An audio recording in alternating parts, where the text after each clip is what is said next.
No visit to India, therefore, would be complete without a pilgrimage to this remarkable young man.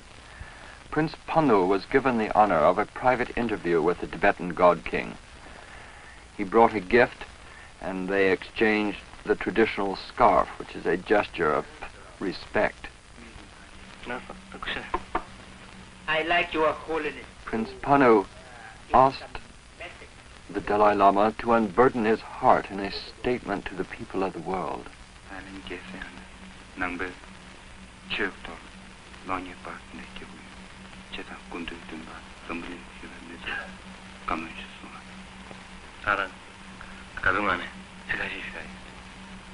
This will be most pleased to say few words. Thank you.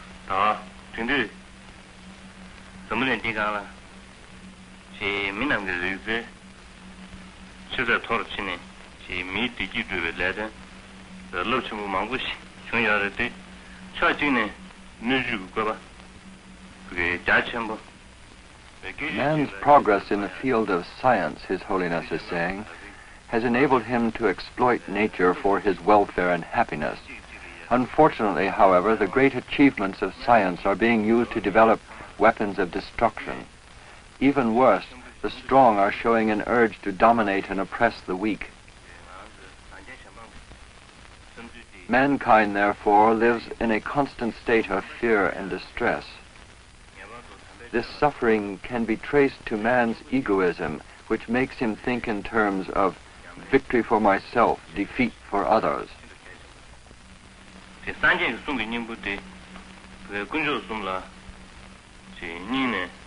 The only remedy for this error is a rededication to religion and a renewed practice of religious truth.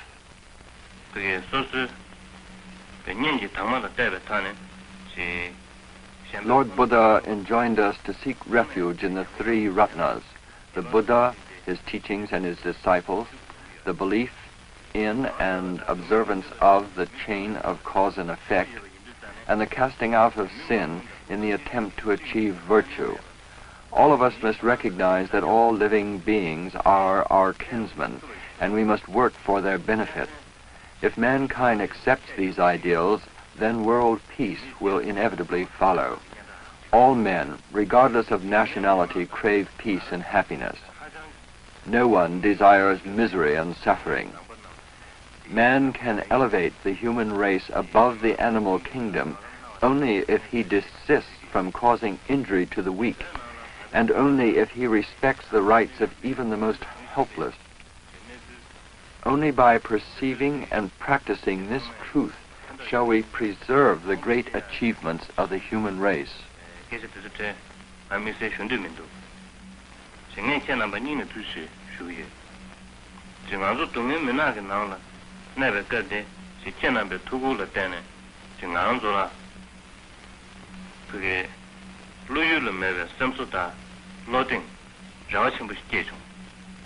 I take this opportunity to thank the people of the world, Buddhist and non-Buddhist, who have given help and sympathy to my people and to myself in this time of our sorrow and disaster.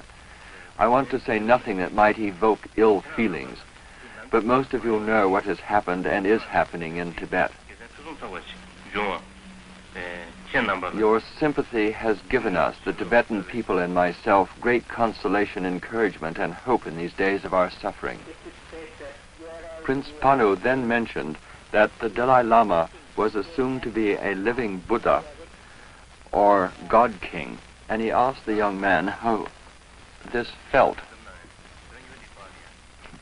The Dalai Lama said, "What a remark! I am only a blessed follower of the Lord Buddha." At the same time, Prince Panu had asked if His Holiness sponsored resistance to the Chinese invaders simply in order to regain power and riches. The Dalai Lama replied, "How could that be?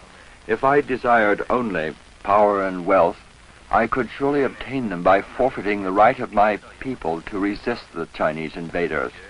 From the time of my childhood, I have been taught only piousness.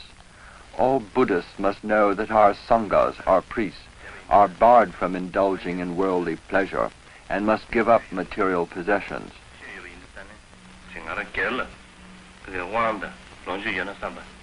What are power and riches to me?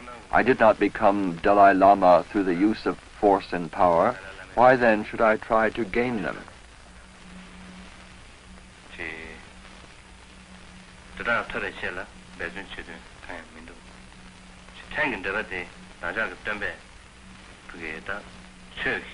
I want and I possess only the teachings of our Lord Buddha.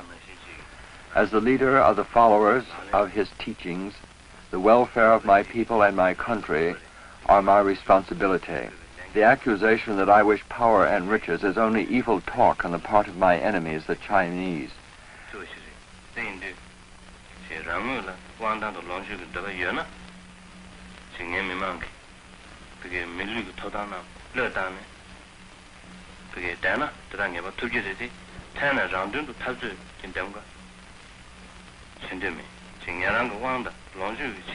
These enemies have become wicked indeed.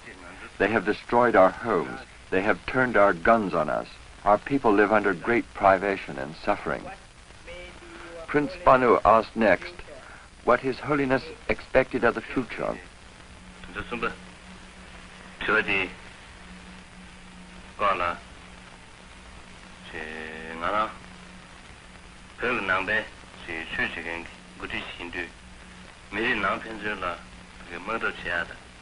The Dalai Lama replied, as a leader of the Buddhist religion in Tibet, I hope that my suppressed people will win the sympathy and understanding and support of all those in the world who respect the rights and liberty of mankind.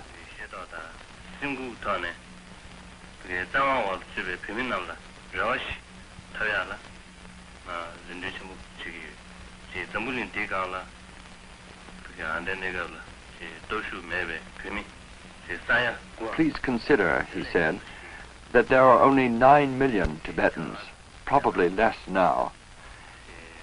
This is only a tiny majority compared to the populations of China, India, or America.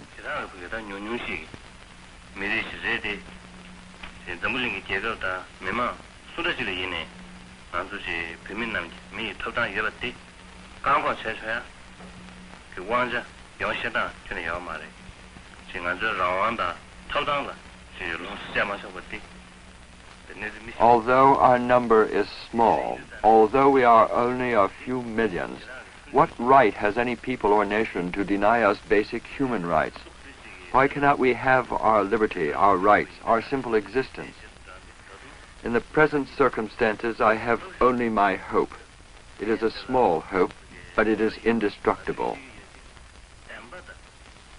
I hope that we can persist against overpowering might until justice at last prevails.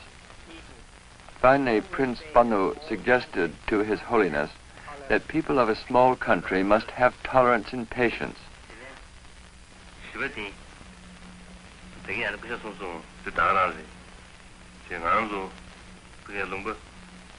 The Dalai Lama's words in reply are, yes, I agree. We are the people of a small country. For many years before this last incident, we were tolerant and patient. But there is a limit to these virtues. When oppression becomes greater than human beings can bear, they must resist. Not all human beings have attained nirvana, nor have they reached the state in which they can discard human emotions. Finally, the Dalai Lama issued his blessing. I take this opportunity to thank the people of the world, he said, non-Buddhist and Buddhist alike, who have given help and sympathy to my people and to myself in this time of our sorrow and despair. Your sympathy has given us great consolation, encouragement, and hope in these dark days of our suffering.